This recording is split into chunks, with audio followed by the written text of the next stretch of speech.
저희는 앞선 이 로마서의 본문을 통해서 믿음으로 말미암아 의롭다함을 얻는다는 사실을 함께 나누었습니다. 믿음으로 의롭다 하심을 받는 것을 한 단어로 말하면 칭의입니다. 이것은 우리의 구원에 관한 것입니다. 그리고 이 성경에서 이 구원에 대해서 이야기할 때 항상 우리에게 말하고 있는 것은 은혜를 같이 이야기합니다. 우리의 구원이 우리의 힘과 노력과 어떤 물질이나 우리의 잘남으로 이룬 것이 아니라 우리는 아무것도 할 수 없지만 하나님께서 우리에게 값없는 선물로 주어주신 것이기 때문에 우리는 이 구원을 얘기할 때 하나님의 은혜를 같이 이야기를 합니다. 그렇다면 하나님께서는 왜 우리에게 이 믿음을 주시고 구원을 얻게 하시는 것일까요? 그것은 하나님께서 우리를 사랑하시기 때문입니다. 여러분들은 사랑해 본 그런 경험들이 있으실 것입니다. 그런데 사랑에도 진짜 사랑과 가짜 사랑이 있다라고 이야기를 합니다. 그렇다면 진짜 사랑은 무엇일까요? 전에 있었던 교회에서 야외를 다녀오면서 한 권사님 부부의 러브 스토리를 들었습니다. 옛날에 이 권사님에게 반한 남편 집사님께서 저녁 늦게까지 데이트를 하시고 권사님을 집으로 돌려보내고 그곳에서 밤을 새고 다음날 얼굴을 보고 일하러 갔다라는 그 이야기였습니다. 얼마나 좋았으면 그렇게 하셨을까 이렇게 생각이 들었는데 실제 이제 그 내막을 이제 알게 될 때가 있었습니다. 그 당시에 이 집사님께서 너무나도 가난하여서 이 권사님을 집에 이제 돌려보내고 다시 집으로 갔다가 일하러 가기에는 이 버스나 이렇게 이동할 수 있는 그런 돈이 없었다고 합니다. 그래서 이 권사님을 아침에도 보고 싶은 마음도 있었고 이 돈이 없었기 때문에 권사님 집 주변을 서성이며 밤을 새고 그 권사님을 얼굴을 보고 직장까지 걸어갔다라는 그런 이야기였습니다. 권사님께서는 이런 집사님의 마음을 보시고 그 당시에 볼품도 없고 가진 것이 없었던 그 집사님을 거두어 주셨다는 그런 말씀을 하셨습니다. 지금도 이 권사님 부부는 알콩달콩 잘 살고 계십니다. 이처럼 진짜 사랑이라고 한다면 그 사람의 마음을 보면서 그 상황과 환경을 뛰어넘을 수 있는 것이 아닌가 그렇게 생각을 해봅니다. 또한 진짜 사랑이라고 한다면 말과 행동이 같은 것이지 않을까 그렇게 생각을 해봅니다. 이 세상에 어떤 사람들은 사랑한다 하면서 아무런 행동을 하지 않는 사람들이 있습니다. 또한 이제 제가 어릴 때 보았던 것처럼 좋아하는 사람 고무줄 놀이를 하고 있으면 고무줄을 끊어버린다거나 아니면 괴롭히는 그러한 방향으로 이 사랑을 표출하기도 합니다. 그런데 정작 당하는 사람은 그것이 사랑인지 모르는 그러한 경우들이 많이 있습니다. 네, 이처럼 진짜 사랑이라고 한다면 우리가 사랑하는 그 마음을 올바른 방향으로 이렇게 행동으로 보여주는 것이 진짜 사랑이 아닌가 그렇게 생각을 해봅니다. 우리에 대한 진짜 사랑을 담고 있는 책이 여기에 있습니다. 그것은 바로 성경입니다. 요한복음 3장 16절을 보게 되면 하나님께서 세상을 이처럼 사랑하셨다라고 그렇게 말하고 있습니다. 이것은 그저 말뿐만인 사랑이 아니었습니다. 오늘 본문을 보게 되면 하나님께서 이 사랑을 우리에게 확증하셨다라고 그렇게 얘기를 하고 있습니다. 그 방법이 무엇이냐면 우리가 죄인 되었을 때 그리스도께서 우리를 위하여 죽어주심으로써 우리에 대한 그 사랑을 확증하셨다라고 그렇게 얘기하고 있습니다. 하나님께서는 왜 이 예수님을 이 땅에 보내셔서 죽이심으로 우리에게 이러한 사랑의 방법을 확증을 보여주셔야 했을까요? 그것은 우리가 죄인이기 때문입니다. 성경은 끊임없이 죄에 대해서 이야기를 하고 있습니다. 첫사람 아담이 하나님 앞에서 범죄하였고 이 죄가 모든 인류에 들어오게 되었다는 것을, 그리고 이 죄의 결과는 죄와는 함께 하실 수 없는 하나님과 원수가 되는 것이고, 그렇기 때문에 하나님과 단절이 되는 것입니다. 생명이신 하나님과 단절이 되니까 자연스럽게 하나님께서 말씀하셨던 것처럼 우리는 정령 죽을 수밖에 없는 그러한 존재가 되었다는 것입니다. 그런데 여러분들은 사랑하는 사람이 죽음의 길을 떠날 줄 아는데 그것을 가만히 지켜보고 계십니까? 아마 그런 분들은 없을 것입니다. 제가 정말 좋아하는 영화가 몇 가지가 있습니다. 포레스트 검프라는 영화도 있고요. 라이언 일병 구하기도 있고요. 그리고 If Only라고 하는 그런 영화도 있습니다. 지금도 가끔 이제 생각이 나면 찾아보는 영화들인데, 그 중에서 If Only라고 하는 이 영화를 보게 되면 남주인공이 여주인공을 잃고 나서야 여주인공을 얼마나 사랑했는지, 그리고 자신이 그녀와 함께했던 그 순간이 얼마나 소중했는지를 깨닫게 됩니다. 그리고 평소에 여자 주인공에게 집중하지 못하고 잘해주지 못한 것을 후회하면서 그렇게 살아가게 됩니다. 그런데 어느 날 아주 기적과 같은 일이 일어나게 됩니다. 그것은 바로 여주인공이 죽기 전으로 이렇게 시간이 거슬러 올라가서 되돌아온 것입니다. 그런데 이 기적의 끝이 다시 여자 주인공이 죽게 되는 것임을 알게 됩니다. 그래서 남자 주인공은 여자 주인공을 위해서 최선을 다해서 그 정해진 시간을 함께 보내고 마지막으로는 그 여자 주인공을 위해서 죽는 일까지 행하게 됩니다.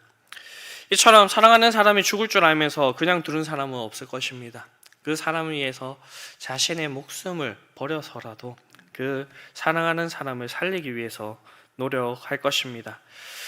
하나님께서 우리를 사랑하셔서 우리가 하나님과 원수가 되고 죄 가운데서 죄를 먹고 마시며 죽게 내버려 두지 않으셨습니다. 구약에는 가려져 있었지만 하나님께서는 자신의 백성들의 죄를 깨닫고 해결할 방법을 마련해 주셨습니다.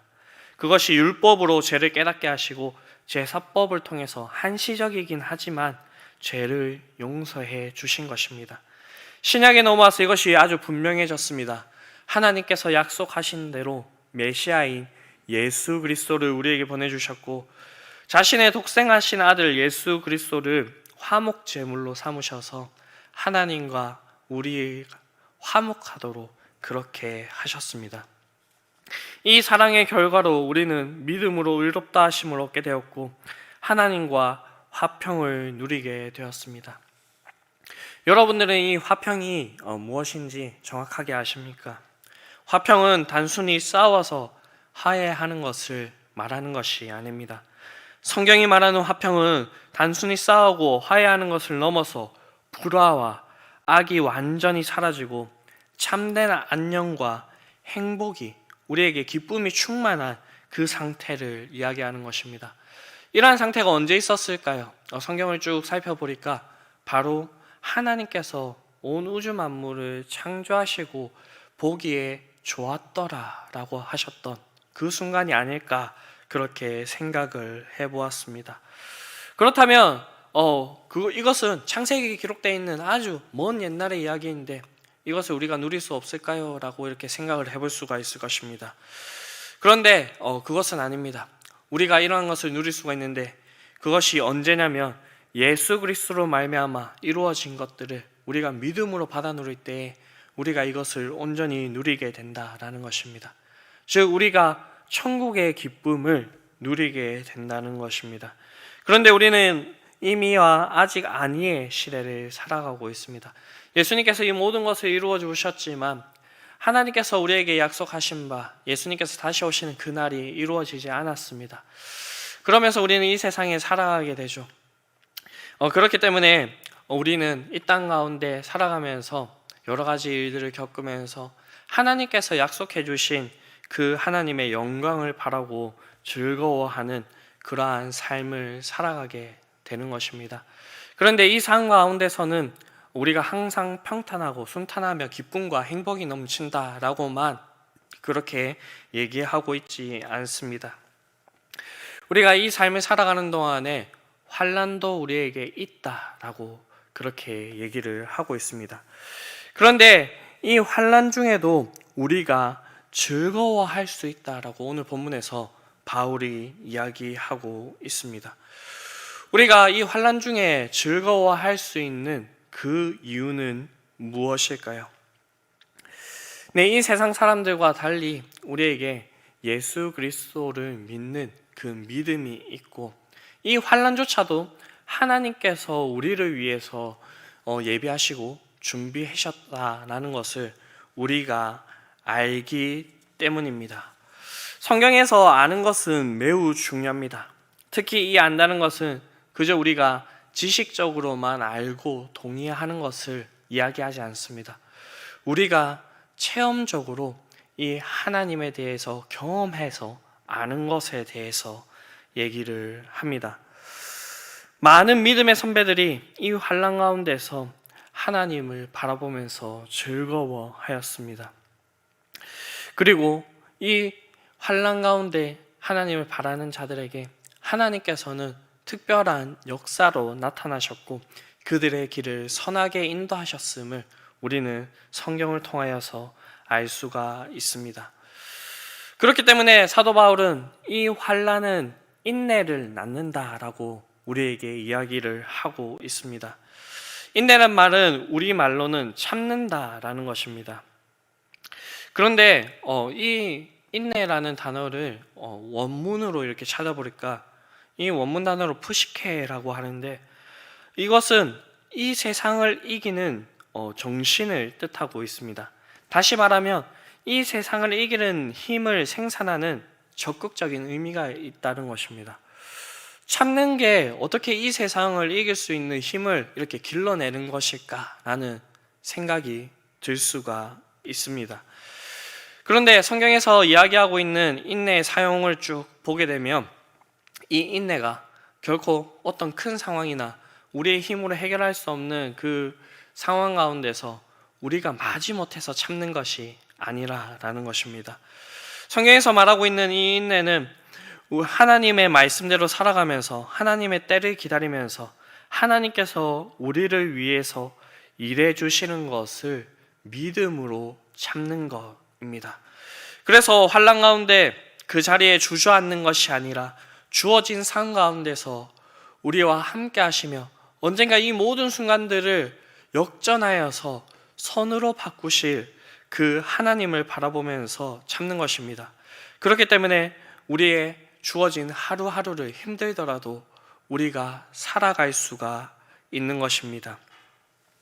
그렇기 때문에 인내는 연단을 낳는다라고 그렇게 말하고 있습니다. 연단이란 말이 원래 쓰이는 것은 쇠붙이에 이렇게 쓰이는 말이라고 합니다. 금이나 쇠를 불 속에 집어넣었다가 꺼내어 때리면 그 찌꺼기가 이렇게 날아가면서 더욱더 단단해지는 것, 그것을 얘기합니다.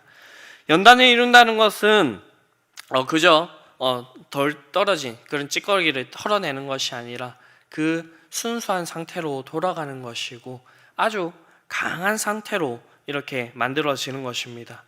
대표적으로 이 연단에 대해서 얘기하고 있는 것은 욥입니다.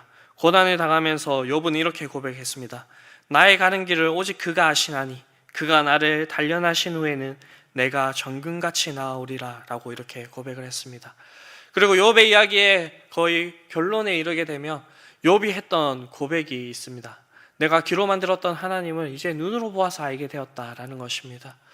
하나님을 체험적으로 알게 되었다는 그러한 고백을 하게 되는 것입니다. 하나님께서 하시는 이 연단은 결코 낙심케 하지 않으며 오히려 소망을 이루게 합니다. 이렇게 견고해진 소망은 마지막 날에 우리를 실망시키지 않으실 것입니다. 이 성경의 많은 선배들이 이 소망을 따라서 살아갔을 때에 하나님께서 그들을 선대하셨고 하나님께서 그들의 영혼을 거두어 가셨음을 우리가 분명히 이렇게 알기 때문입니다. 하나님의 말씀은 이 세계 가운데서 분명히 이루어졌습니다. 하나님께서는 구약에 수많은 약속들을 해주셨고 하나님의 말씀대로 살아갈 때 그 약속들이 이 믿음의 선배들을 통하여서 어떻게 성취되는 것을 보여주셨습니다. 그리고 우리를 위하여서 메시아를 보내주실 것이라 하셨는데 그 메시아가 이 땅 가운데 오셨고 이 메시아를 믿음으로 믿는 자들에게는 멸망치 않고 구원을 얻게 하고 하나님과 화평을 누리게 하시겠다라고 그렇게 얘기를 하셨습니다.